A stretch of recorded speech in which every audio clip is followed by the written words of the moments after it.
समस्या यह है कि तुम अपने धर्म ग्रंथों को पढ़ नहीं रहे हो, तुम अपने बुजुर्गों के पास बैठ नहीं रहे हो, तुम अपने व्याख्याकारों में आस्था नहीं रख रहे हो, और फिर कहते हो ये प्रश्न मुझे देकर कि मैं कैसे भरोसा करूं कि चंद्रयान ऊपर पहुंचे। हमारी हालत बताए कैसी है तुम्हारी हमारी। मुझे बहुत लोग मिलते, कुमार जी हमारे घर में बड़ा धर्म का सब कुछ है जी। अच्छा जी, अच्छा, बहुत अच्छा मंदिर हमारे यहाँ बना हुआ है, रोज पूजा होती है जी, पंडित जी आते हैं रोज। अच्छा जी, मैं गया, बड़ा सुंदर मंदिर, भगवान बीच में विराजमान है, बहुत सुंदर, बड़ी अच्छी लाइटिंग, बड़ा अच्छा इंटीरियर। रात को उनके यहाँ भोजन था, 9-10 बजे भोजन हुआ। 2 बच्चे ऊपर थे, उनको आवाज दे रहे थे कि नीचे मिलने, वो आए ही नहीं। जब जाने लगा तो वो बचने की कोशिश कर रहे थे 11:30 बजे, क्योंकि उनके परिवार की एक बालिका सामने से उतर के आ रही थी। वो जिस अवस्था में थी और जिन खुशबुओं से भरी हुई थी, वो नहीं चाहते थे कि मैं देखूं। तो फिर कैसे ये बात है, इतना धर्म है, इतनी पूजा है, फिर ये कैसे हो गया भैया। कुमार जी, सनातन धर्म की कई कथाएं साइंटिफिकली गलत लगती हैं। अभी तो बताया था भैया तेरी साइंस बहुत पीछे चल रही है, थोड़ा स्पीड बढ़ा। धर्म की माने तो चंद्रमा समुद्र मंथन से निकला, और अब चंद्रयान 2 के समय ऐसी कथाओं पर क्या भरोसा करूं। अब देखिए,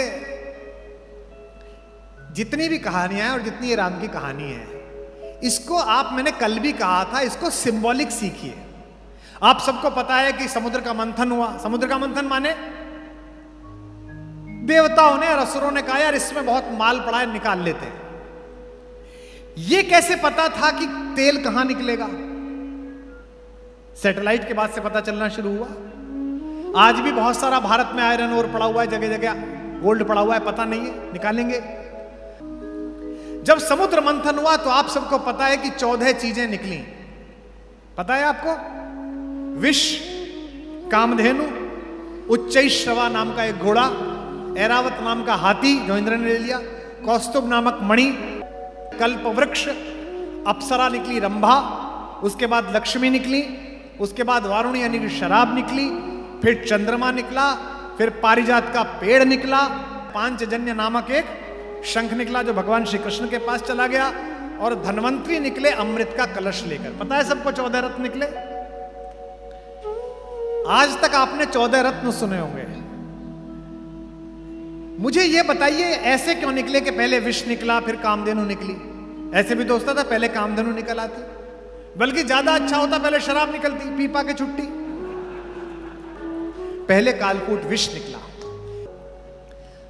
यह समुद्र मंथन मूलतः आपकी आत्मा का मंथन है। आत्मा क्या है? परमात्मा यानी कि समुद्र, और हम कौन है? बूंद। अगर हमने अपनी आत्मा का मंथन ठीक से कर लिया तो हमारे अंदर से ही ये 14 रत्न निकलेंगे। पहला रत्न कालकूट विष,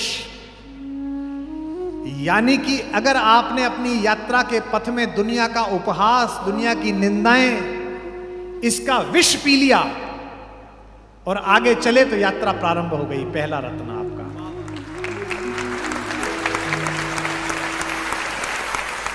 अपयश बहुत परेशान करता है, निंदा बहुत दुखी करती है, और अब सोशल मीडिया के जमाने में तो निंदा और प्रशंसा दोनों बहुत तेजी से फैलती हैं। मेरे को अभ्यास है कि मैं कई बार खुद लिखता हूं फेसबुक पे, कोई लिखना होता है।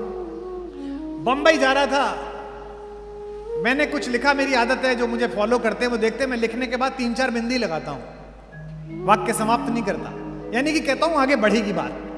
तो मैंने 5 बिंदी लगाई और उसी मैटर को कॉपी करना चाहा कि इसी मैटर को इंस्टा पे लगा दूंगा। वो गलती क्या हो गई, कॉपी की जगह कट जब गया और कट करके मैंने वो पोस्ट कर दिया।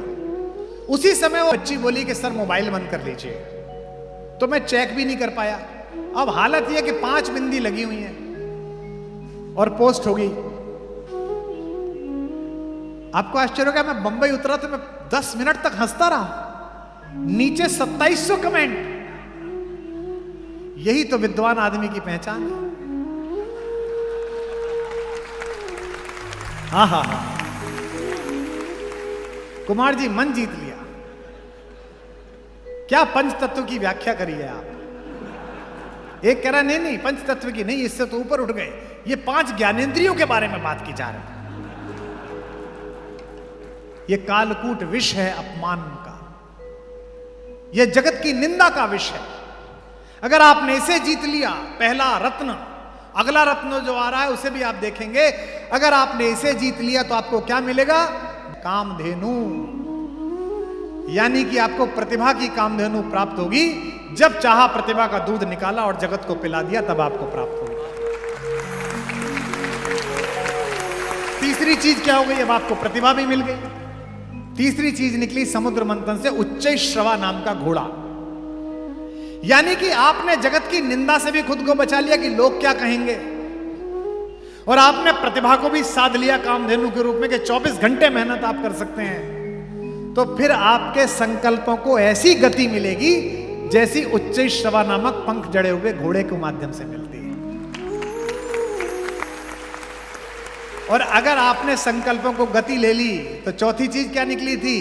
ऐरावत, हाथी, यानी कि आपकी संघर्षों के ऊपर आपको एक जगह मिल जाएगी कि अब आप ऊपर बैठ गए। हाथी की क्या गति है? हाथी गांव में आता है, आपने एक बात देखी होगी, हमारे गांव में आता था, आप पता नहीं गांवों से कितने लोग यहां हैं। हाथी जब भी गांव में आता था, सारी महिलाएं दरवाजे पे आ जाती थी, गणेश जी आ गए, कोई ईख ला रहा है, कोई कुछ ला रहा है, कोई पैसे दे रहा है। पूरा गांव उनके स्वागत के लिए खड़ा हो जाता था, एक एक बालक बच्चा प्रसन्न हो जाता था। हाथी के गांव में आने से एक ही जीव परेशान होता है, कौन? कुत्ता। पूरे गांव के कुत्ते उसके पीछे पीछे भौंकते निकलते हैं। जब भी प्रतिभा का हाथी किसी गांव से निकलता है, उसके आकार से टक्कर न ले पाने वाले कुंठित कुत्ते भौंकते हैं।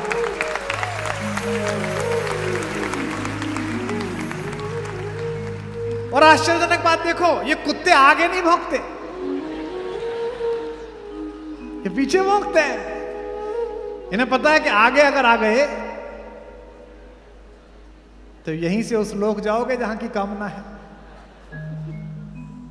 ये कुत्तों का स्वभाव है कि प्रतिभा का हाथी जब भी जगत की वीथियों से निकलता है तो पूरे गांव के रास्ते भौंकते हुए जाते। वो इस बात से नाराज नहीं है कि हाथी क्यों आया, वो इस बात से नाराज है कि इसको इतना सम्मान क्यों मिल रहा है।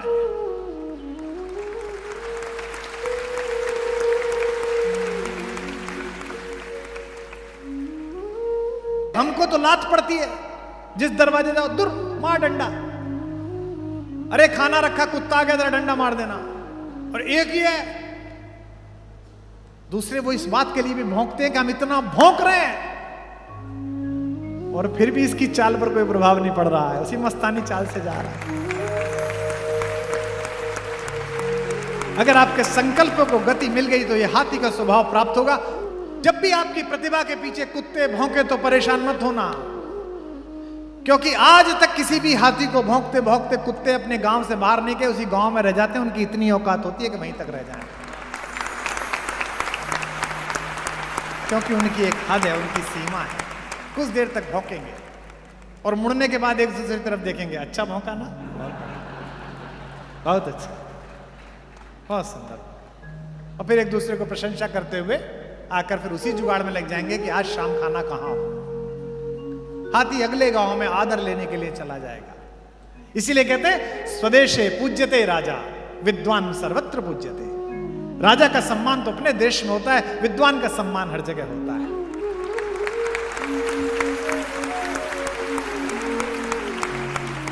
अगर आपने संकल्पों को गति ली तो ऐरावत हाथी की भांति आपकी यात्रा शुरू हो जाएगी। और कौस्तुभ मणि 5वीं चीज है जो श्रीहरि विष्णु के माथे पर लगती है। अगर आपने लोगों की जन आकांक्षाओं को ऊपर खड़े होकर देखना शुरू कर दिया और कुत्तों के भौंकने से बेखबर रहे, तो एक ना एक दिन आपके सिर पर मुकुट रखा जाएगा, कौस्तुभ मणि रखी जाएगी। एक के बाद एक क्यों निकल रही है, आगे पीछे क्यों नहीं निकल? इसलिए निकल रहे क्योंकि इसका प्रतीक शास्त्र है। और अगर आपको कौस्तुभ मणि मिल गई, अगर आपने जनता की इच्छाओं को स्वीकार कर लिया, जनता ने आपको सम्मान इसने देना शुरू कर दिया, तो फिर आपका जीवन क्या निकला इसके बाद? 6 नंबर पर कल्प वृक्ष। आपका जीवन कल्प वृक्ष जैसा हो जाएगा। आपको कुछ मांगना सोचना नहीं पड़ेगा, आप अच्छा संकल्प सोचोगे और सारे साधन सामने उपस्थित हो जाएंगे, काम अपने आप होता चलेगा।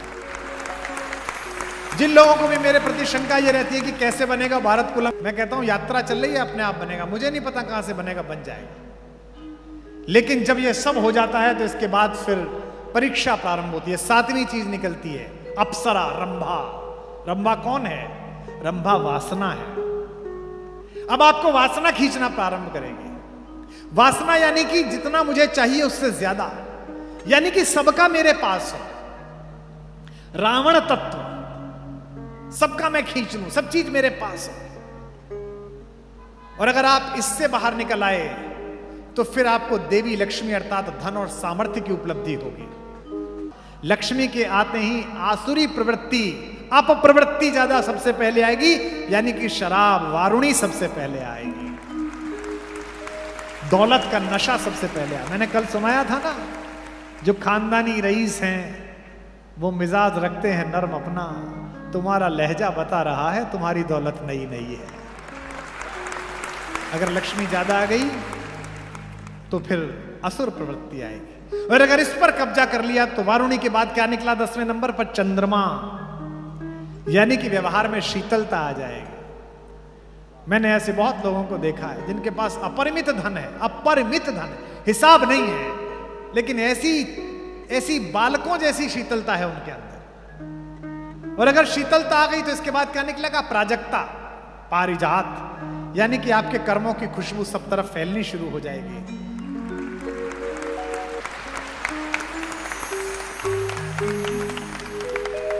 और अगर ये फैल गई तो 12वें नंबर पर क्या निकलेगा? पांचजन्य, यानी कि उद्घोष, पूरे विश्व में आपकी कीर्ति फैल जाएगी कि क्या अद्भुत आदमी है।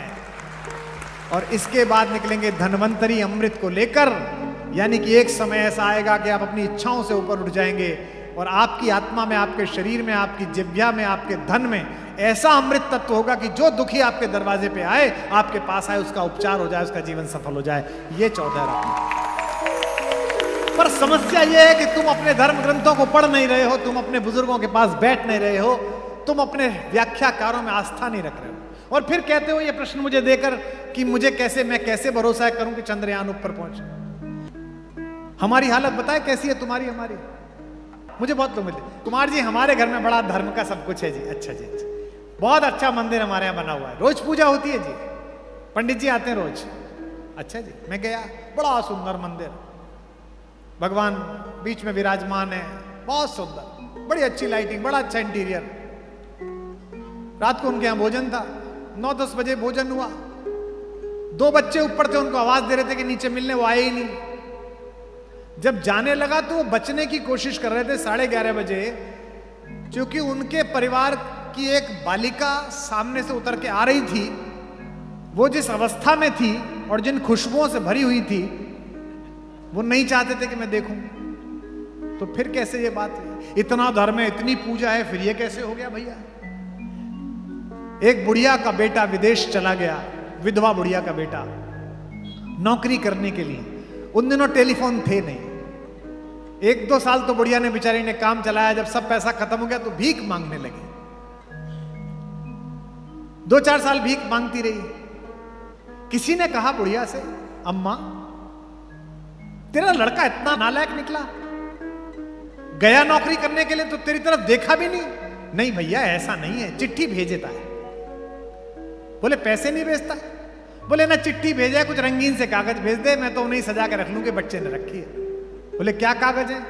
अंदर गए, जाके देखा तो ड्राफ्ट लटके हुए थे 10-10 हजार रुपए के। भीख मांग रही थी, लेकिन ड्राफ्ट होता है ये पता ही नहीं था कि इसी से धन निकलता है। इस देश के सनातनियों, तुम्हारे घर में करोड़ों के ड्राफ्ट रखे हुए हैं धर्म ग्रंथों के रूप में, और तुम भीख मांग रहे हो।